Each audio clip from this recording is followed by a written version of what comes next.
The second big project on the human agenda will probably be to find the key to happiness. Throughout history, numerous thinkers, prophets, and ordinary people defined happiness rather than life itself as the supreme good. In ancient Greece, the philosopher Epicurus explained that worshipping gods is a waste of time, that there is no existence after death, and that happiness is the sole purpose of life. Most people in ancient times rejected Epicureanism, but today it has become the default view. Skepticism about the afterlife drives humankind to seek not only immortality, but also earthly happiness. For who would like to live forever in eternal misery? For Epicurus, the pursuit of happiness was a personal quest. Modern thinkers, in contrast, tend to see it as a collective project. Without government planning, economic resources, and scientific research, individuals will not get far in their quest for happiness.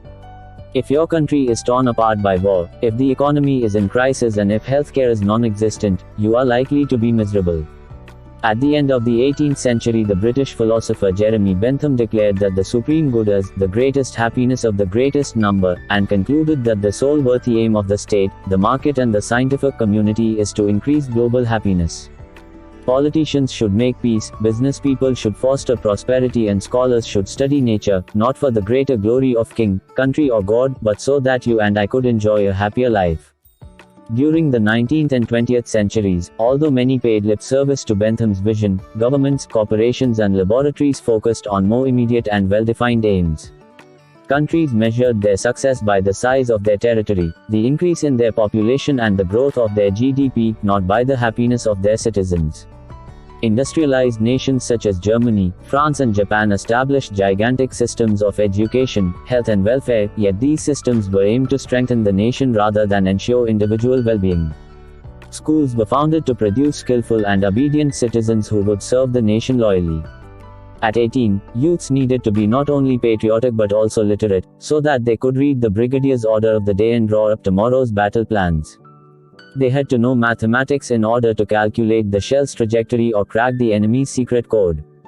They needed a reasonable command of electrics, mechanics, and medicine, in order to operate wireless sets, drive tanks, and take care of wounded comrades. When they left the army, they were expected to serve the nation as clerks, teachers, and engineers, building a modern economy and paying lots of taxes. The same went for the health system. At the end of the 19th century, countries such as France, Germany, and Japan began providing free healthcare for the masses. They financed vaccinations for infants, balanced diets for children, and physical education for teenagers. They drained festering swamps, exterminated mosquitoes, and built centralized sewage systems. The aim wasn't to make people happy, but to make the nation stronger. The country needed sturdy soldiers and workers, healthy women who would give birth to more soldiers and workers, and bureaucrats who came to the office punctually at 8 a.m. instead of lying sick at home. Even the welfare system was originally planned in the interest of the nation rather than of needy individuals.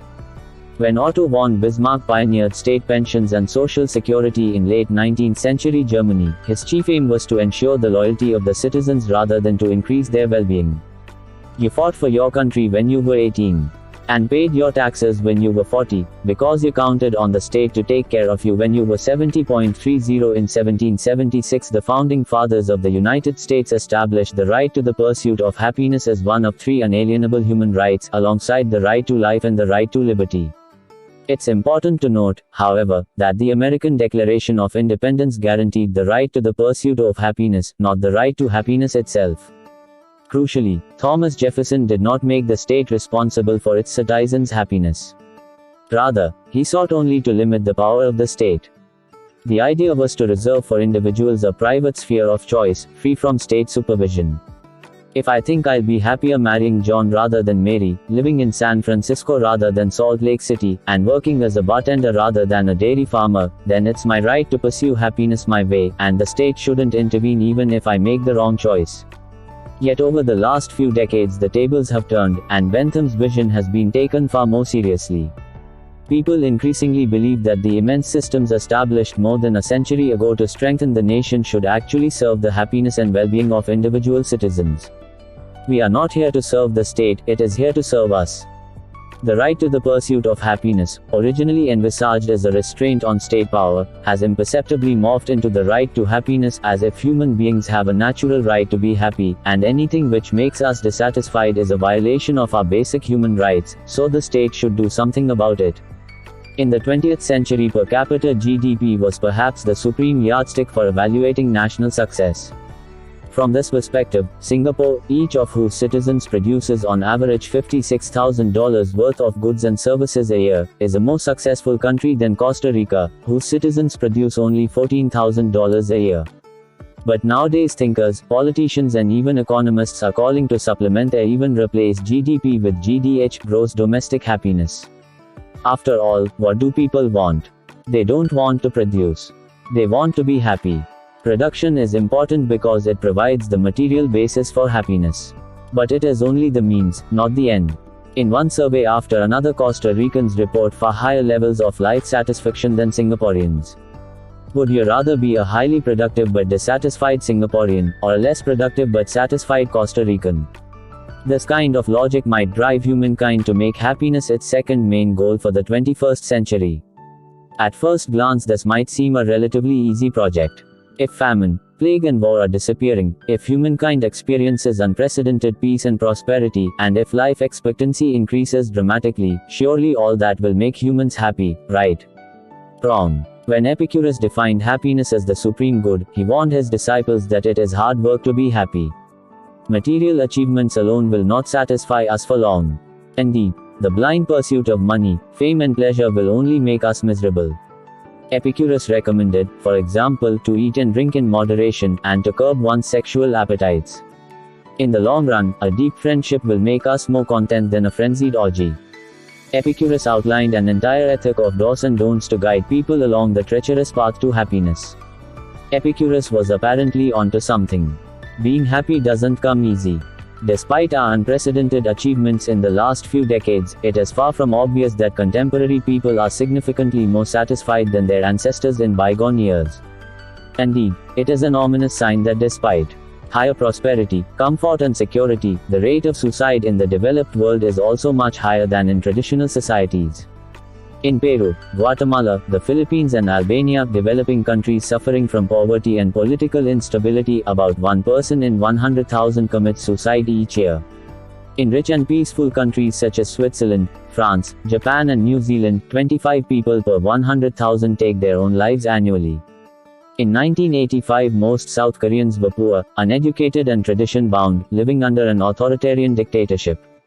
Today South Korea is a leading economic power, its citizens are among the best educated in the world, and it enjoys a stable and comparatively liberal democratic regime.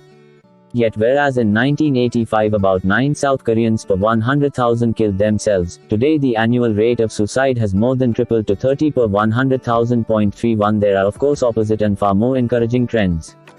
Thus the drastic decrease in child mortality has surely brought an increase in human happiness, and partially compensated people for the stress of modern life. Still, even if we are somewhat happier than our ancestors, the increase in our well-being is far less than we might have expected. In the Stone Age, the average human had at his or her disposal about 4,000 calories of energy per day. This included not only food, but also the energy invested in preparing tools, clothing, art and campfires. Today Americans use on average 228,000 calories of energy per person per day, to feed not only their stomachs but also their cars, computers, refrigerators and televisions. 0.32 The average American thus uses 60 times more energy than the average Stone Age hunter-gatherer. Is the average American 60 times happier?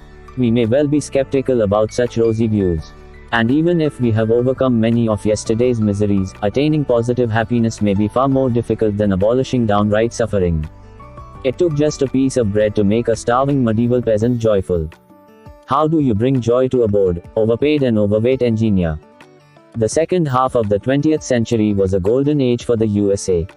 Victory in the Second World War, followed by an even more decisive victory in the Cold War, turned it into the leading global superpower.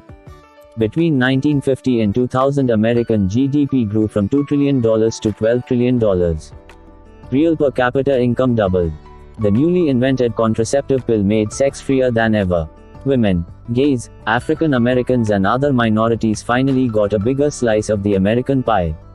A flood of cheap cars, refrigerators, air conditioners, vacuum cleaner, dishwashers, laundry machines, telephones, televisions and computers changed daily life almost beyond recognition. Yet studies have shown that American subjective well-being levels in the 1990s remained roughly the same as they were in the 1950s. 33 In Japan, average real income rose by a factor of 5 between 1958 and 1987, in one of the fastest economic booms of history.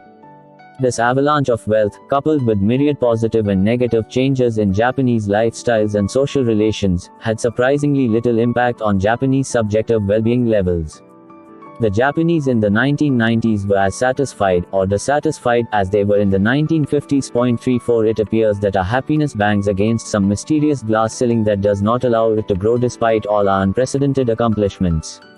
Even if we provide free food for everybody, cure all diseases and ensure world peace, it won't necessarily shatter that glass ceiling. Achieving real happiness is not going to be much easier than overcoming old age and death. The glass ceiling of happiness is held in place by two stout pillars, one psychological, the other biological. On the psychological level, happiness depends on expectations rather than objective conditions. We don't become satisfied by leading a peaceful and prosperous existence. Rather, we become satisfied when reality matches our expectations. The bad news is that as conditions improve, expectations balloon. Dramatic improvements in conditions, as humankind has experienced in recent decades, translate into greater expectations rather than greater contentment. If we don't do something about this, our future achievements too might leave us as dissatisfied as ever. On the biological level, both our expectations and our happiness are determined by our biochemistry, rather than by our economic, social or political situation. According to Epicurus, we are happy when we feel pleasant sensations and are free from unpleasant ones. Jeremy Bentham similarly maintained that nature gave dominion over man to two masters, pleasure and pain, and they alone determine everything we do, say and think. Bentham's successor, John Stuart Mill, explained that happiness is nothing but pleasure and freedom from pain, and that beyond pleasure and pain there is no good and no evil. Anyone who tries to deduce good and evil from something else, such as the word of God, or the national interest, is fooling you, and perhaps fooling himself. 2.35 In the days of Epicurus such talk was blasphemous. In the days of Bentham and Mill it was radical subversion. But in the early 21st century this is scientific orthodoxy. According to the life sciences, happiness and suffering are nothing but different balances of bodily sensations. We never react to events in the outside world, but only to sensations in our own bodies. Nobody suffers because she lost her job, because she got divorced, or because the government went to war. The only thing that makes people miserable is unpleasant sensations in their own bodies. Losing one's job can certainly trigger depression, but depression itself is a kind of unpleasant bodily sensation. 1,000 things may make us angry, but anger is never an abstraction. It is always felt as a sensation of heat and tension in the body, which is what makes anger so infuriating. Not for nothing do we say that we burn with anger. Conversely, science says that nobody is ever made happy by getting a promotion, winning the lottery, or even finding true love. People are made happy by one thing and one thing only: pleasant sensations in their bodies. Imagine that you are Mario Götze, the attacking midfielder of the German football team in the 2014 World Cup final against Argentina. 113 minutes have already elapsed, without a goal being scored. Only 7 minutes remain before the dreaded penalty shootout. Some 75,000 excited fans fill the Maracanã Stadium in Rio, with countless millions anxiously watching all over the world. You are a few meters from the Argentinian goal when André Charlet sends a magnificent pass in your direction.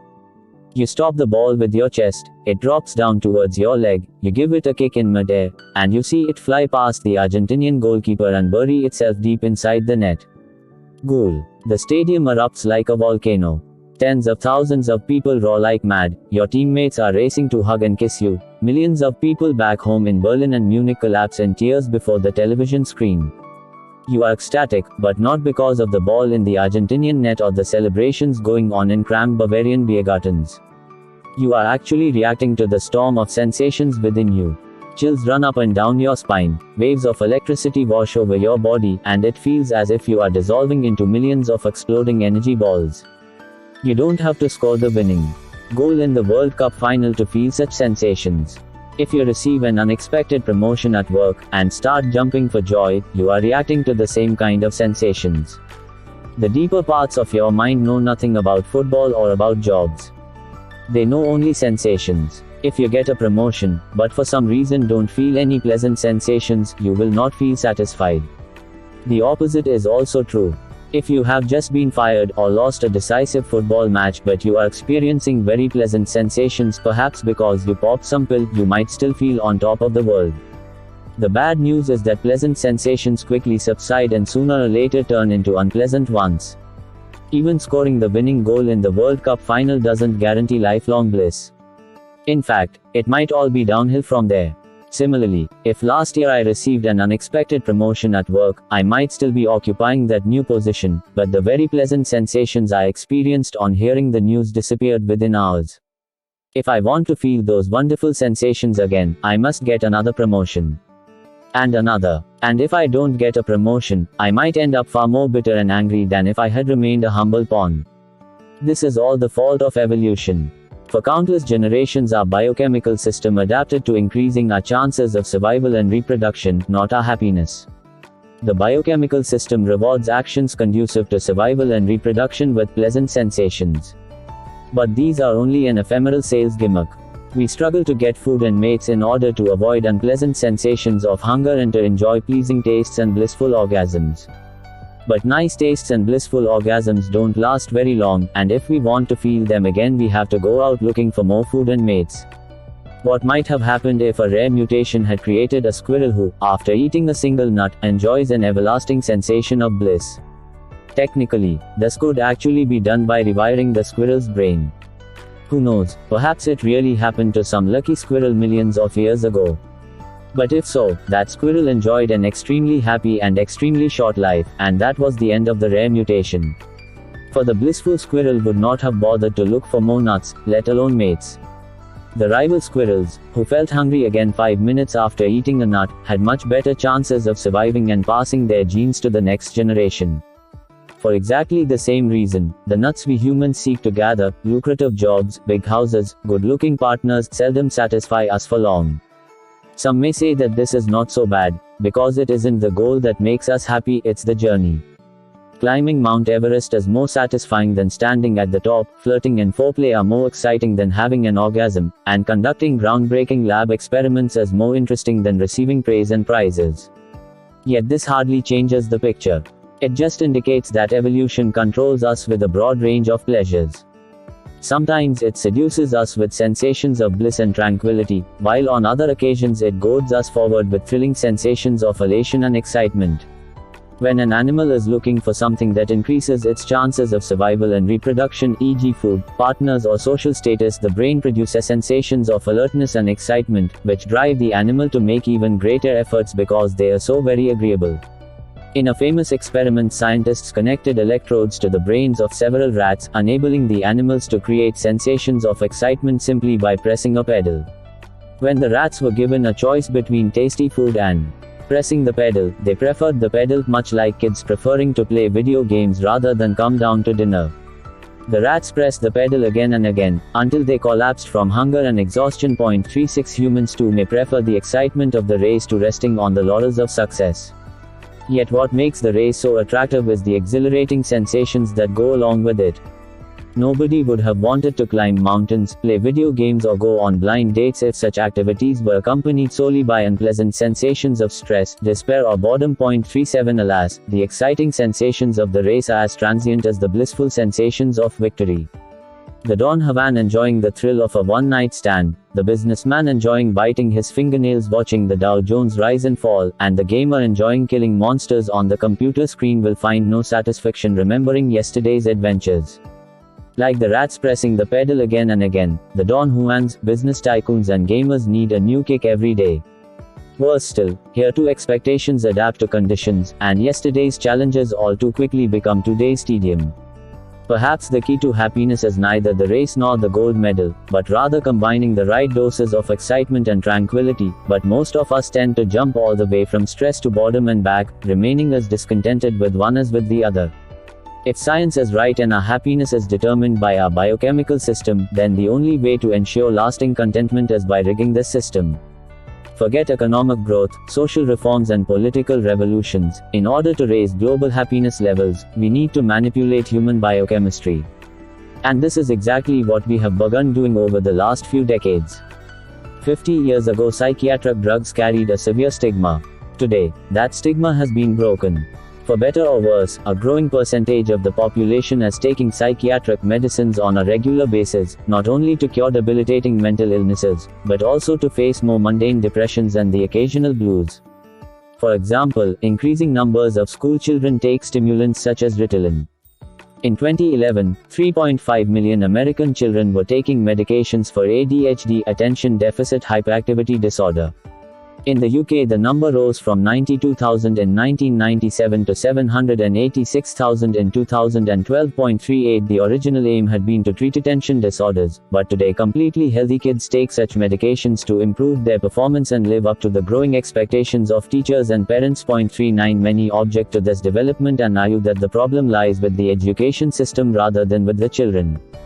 If pupils suffer from attention disorders, stress and low grades, perhaps we ought to blame outdated teaching methods, overcrowded classrooms and an unnaturally fast tempo of life.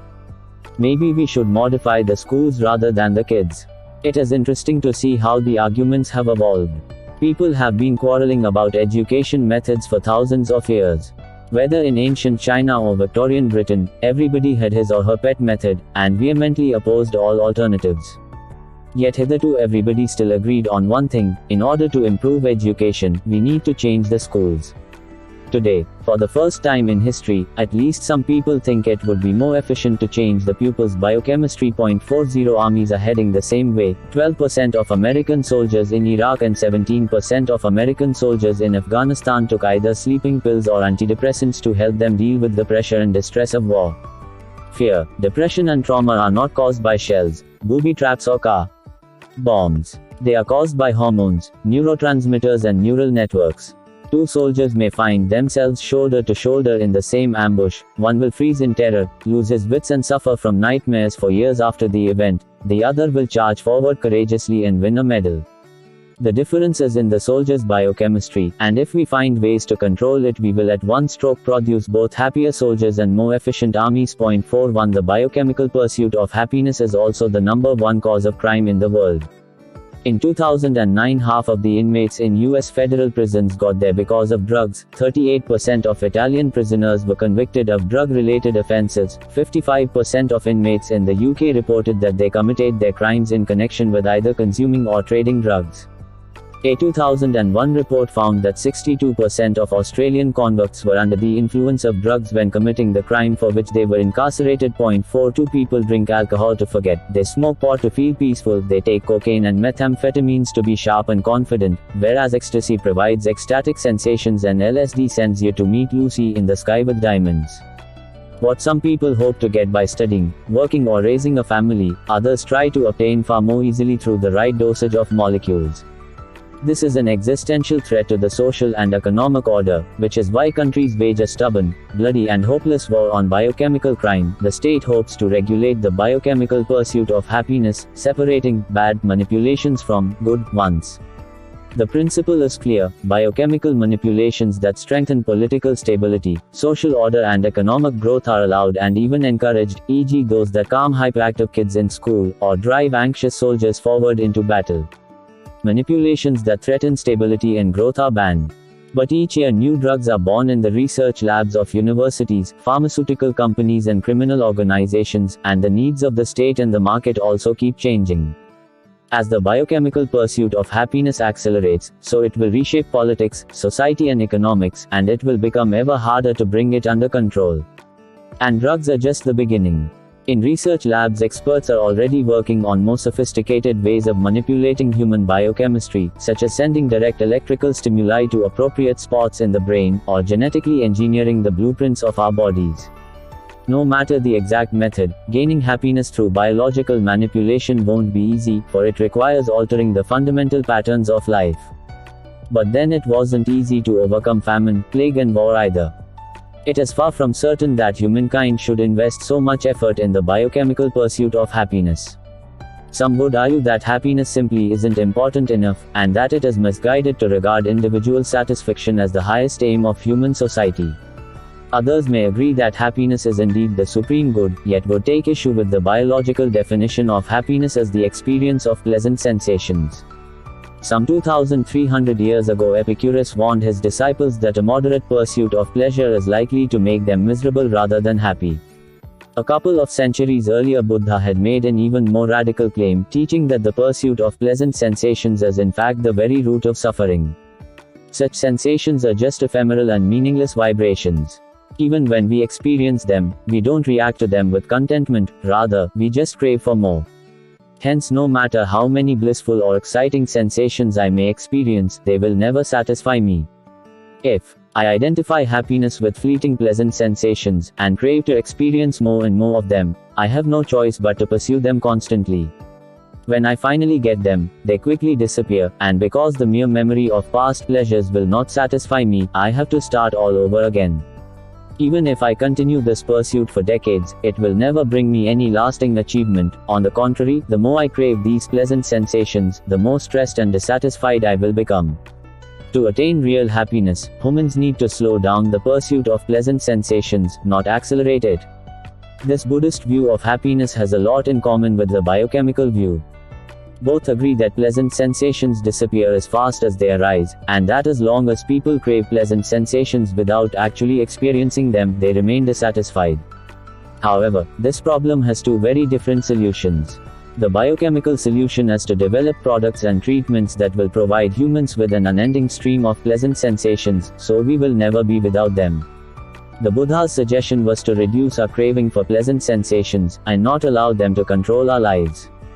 According to Buddha, we can train our minds to observe carefully how all sensations constantly arise and pass. When the mind learns to see our sensations for what they are, ephemeral and meaningless vibrations, we lose interest in pursuing them. For what is the point of running after something that disappears as fast as it arises?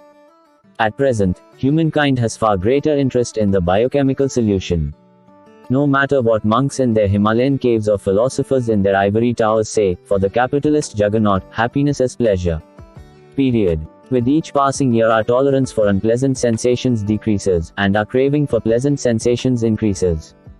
Both scientific research and economic activity are geared to that end, each year producing better painkillers, new ice cream flavors, more comfortable mattresses, and more addictive games for our smartphones, so that we will not suffer a single boring moment while waiting for the bus. All this is hardly enough, of course. Since Homo sapiens was not adapted by evolution to experience constant pleasure, if that is what humankind nevertheless wants, ice cream and smartphone games will not do. It will be necessary to change our biochemistry and re-engineer our bodies and minds.